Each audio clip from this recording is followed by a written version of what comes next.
So what do you expect from Milwaukee? I know some things have changed there. And right. Just Well, lots have changed. Their roster's turned upside down. They have a new coach. They have a couple guys that are back from last year. But, a lot of athleticism, a lot of guys that are very versatile that can attack you off the bounce. I think it's going to be important for us to be able to, handle their pressure. He's been a very successful coach, at all of his stops. They've been very good defensively, very good pressure man-to-man defensively. So I think that's going to be kind of first and foremost, being able to handle their pressure. They'll get up and press you. They'll mix it up a little bit.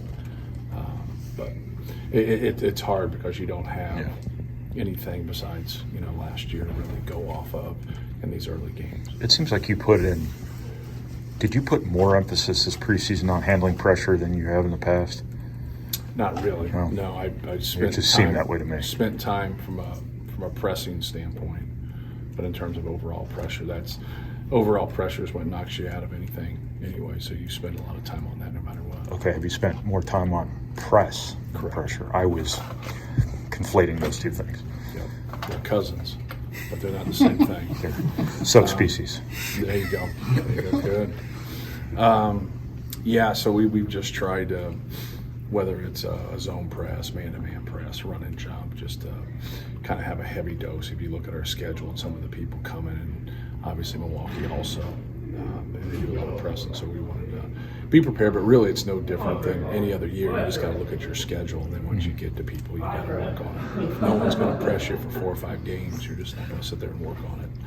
But there's always the surprise, and people do things differently than they normally do, but for the most part, they do what they've done in the past. Why will the Trey-Caleb dynamic work for you guys? I think Trey and any of the other 3 guys will work for our guys, or Caleb and any of the other 3. So is there something about those two that you feel like is really going to work together well? Well, sure, they're both good players. I think more than anything, they, kind of have the same size. So, like, how people match up to them, I think, will be an interesting look to see who they put on Trey versus who they put on Caleb. But, both of them are, I think, tough matchups.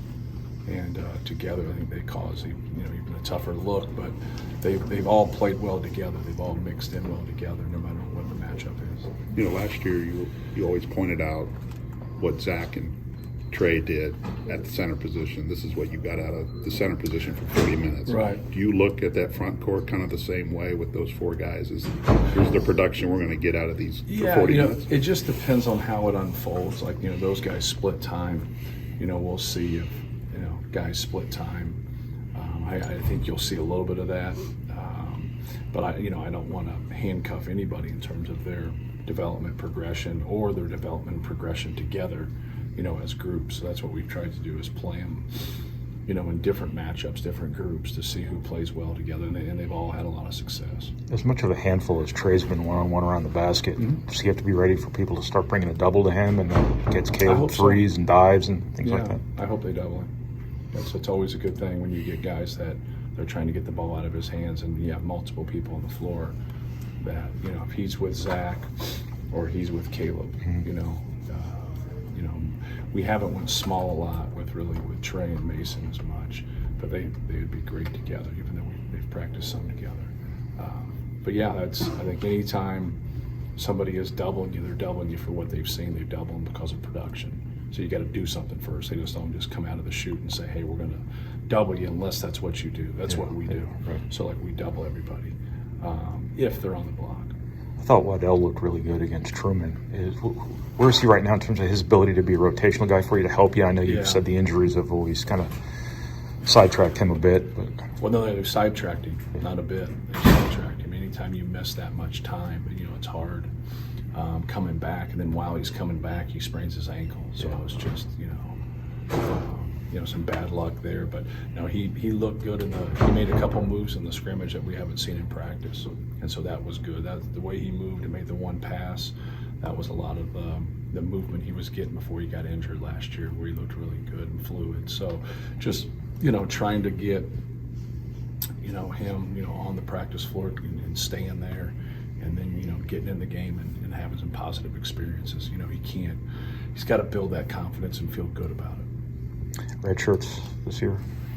We're still working right now. It's just Will, so we'll get to you when we have a decision on anybody else.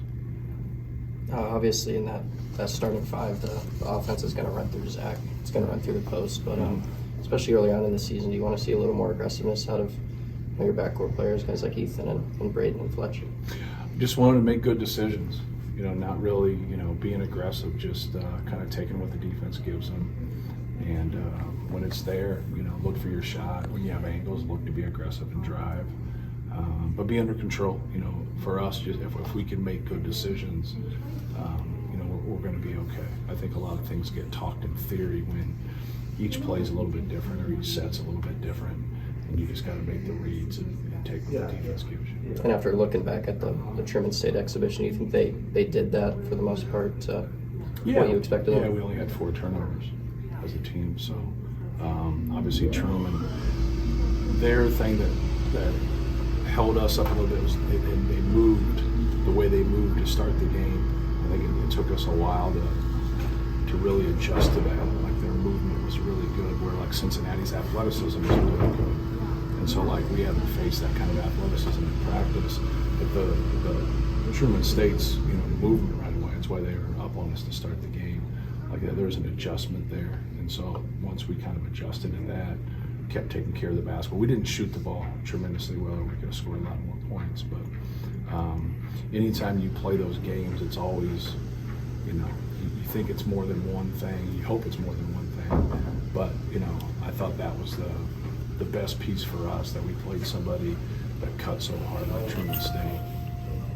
Do you anticipate, when you're substituting, do you want that second group together for extended minutes, or is it? I know it's going to be dictated by game conditions and foul and all that kind of stuff. But we'll see. I think when you get that ultimate second group, that means nobody in the first group is in there. And I don't know if that'll always be the case. It depends on kind of a rotation. I've done that because I was trying to play 11 people. Right. And if I would have done it a regular way, I'd have messed up the minutes. So I was just trying to get guys minutes. So I wouldn't read into that. But will that change in the regular season? How you would approach that now? Yeah, I won't play 11 people. So I've always tried to play 10, and by the end of the year, I don't. I play 9. And sometimes I try to play 9, and by the end of the year, I play 8. So I have a friend of mine that always says, play 7, but trust 6. I'm not quite there. But it is what it is. It lends to people who don't understand basketball or don't understand coaching, is it's not as much as people's physical talents, because everybody has physical ability or they wouldn't be here. The trust factor is a big deal. Like who are you at the end of a game? Can you be trust? Not are you really good and really talented? Can you draw up something in the huddle and you're going to follow it? Can you get a defensive assignment or switch a defensive assignment and then be able to make that change? That trust is really, really important. So I know we're kind of joking there, but there's a lot of truth to it.